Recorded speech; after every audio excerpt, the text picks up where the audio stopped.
emergency, but to start acting as if there is an emergency. 383 have signed this petition, calling for Sheffield to be carbon neutral by 2030, which was launched less than a week ago. Climate change is now an emergency. The 2018 State of Climate report says that the 20 warmest years on record have been in the past 22 years, with the 2015 to 2018 making up the top 4. The warming is more extreme at the poles. In July and August last year, there were numerous record high temperatures north of the Arctic Circle. Helsinki saw 25 consecutive days with temperatures above 25 degrees C. The United Nations told us last year that we have just 12 years to reduce our carbon emissions, or the planet will heat beyond 1.5 degrees C. By that time, my 3-year-old granddaughter will still not be able to vote, but the future of the planet may have been determined as uninhabitable. As the world gets hotter, more feedback loops kick in, which are predicted to lead to ever-increasing temperatures, the hothouse Earth scenario. Massive forest fires have been spreading throughout Tasmania and California. Drought has increased, making fires more likely. The incidence of lightning has increased, which sparks more and more fires. The burning forest releases a massive store of carbon into the atmosphere, further adding to the greenhouse effect, leading to further warming. The destroyed forest no longer acts as a carbon sink, so even more CO2 escapes into the atmosphere. In the Arctic, the ice reflects the sun's rays, but warming has been melting the ice, revealing the dark water. This absorbs the energy from the sunlight, warming the water and speeding ice melt. Around the Arctic, the permafrost is melting, releasing large amounts of methane, which is a far more powerful greenhouse gas than CO2. Phil Camille described this as unplugging the refrigerator in the far north. Everything that is preserved there is going to start to rot. These feedback loops mean that climate change is not increasing gradually, but exponentially. Once it really gets going, there will be no stopping it.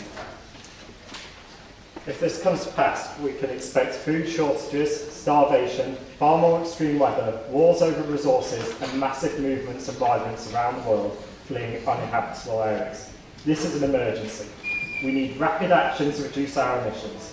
This won't come from individual changes in lifestyle. We need systematic changes from government, including local government, to help us do all the right things for the planet. At the heart of this must be the end of the worship of economic growth. The Labour motion must set targets for urgent action.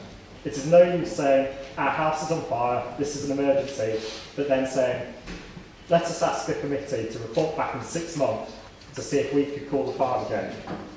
If it is an emergency, act like it's an emergency and call the fire brigade now. Let's start to solve this today, not put it off, like everyone else, until tomorrow. Thank you. Thank you very much. It's quite clear that securing almost 400 signatures in very little over a week is a significant achievement and shows the strength of feeling that there is on the issue of man-made climate change. But we know beyond all doubt that catastrophic climate breakdown might be as little as 12 years away, which would have a profound impact on every aspect of our lives in Sheffield, from flooding and fires to overheating summers to disruption to our food supply chains, as well as to the wider natural world as well. I believe fundamentally that climate change will define the 21st century in much the same way that war defined the 20th century. It is, without doubt, the greatest social justice challenge that we have ever faced. Sheffield needs to be at the forefront of meeting this challenge, which is why I very much hope today we will be declaring a climate emergency, while we are the largest council in the country to do that so far, and the second largest council in the world to do it as well. And while we are urgently updating our carbon reduction targets. It may well be that 2030 is the target that we set. I don't want to set a target today that I can't be absolutely sure I am able to deliver. That would be wrong. Because there is an emergency, this is too important for us to get wrong. We need a target that is an action plan, that is credible, that is absolutely deliverable. And we also need to work not just as a council, but as a city, with our partners, with our universities, with our private sector, with all of our citizens, to make sure that we work together to get a target that is absolutely right. Because we cannot possibly get this wrong. Climate change is an existential threat to humanity.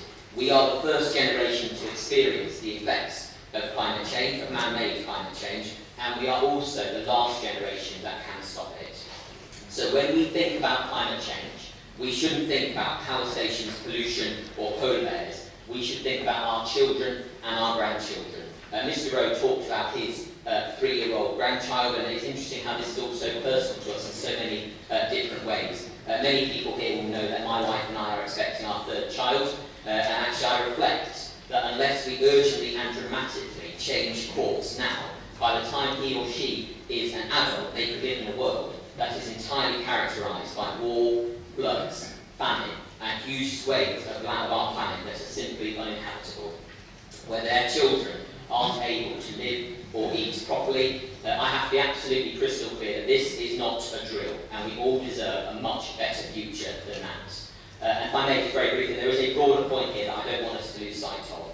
The same broken system that is wrecking our environment is the same system that wrecked our economy and caused runaway economic inequality, which will punish the poorest people again. And we can't anymore separate one crisis from another. Climate change and inequality are two sides of the same broken coin, which is why it's so important that the climate movement also takes action on employment rights, on poor housing, on migration, justice, on racism and poverty, as well as climate change too. Because fundamentally, austerity and runaway inequality are incompatible with taking the urgent action that we need on climate change, energy and transport. And let's be honest, we all know, don't we, that if the planet was a bank, it would have been bailed out long ago. I'd like to finish by saying that I'm absolutely determined that Sheffield will lead from the front on both climate change and on building a fairer society, because a greener future is also a fairer future. And I truly believe that with the right leadership, vision and approach, Sheffield can become the global success story of the 21st century and a worldwide force for good. And I'm looking forward to working with every single person here in making that vision a reality. Thank you very much for the petition. It's very much appreciated.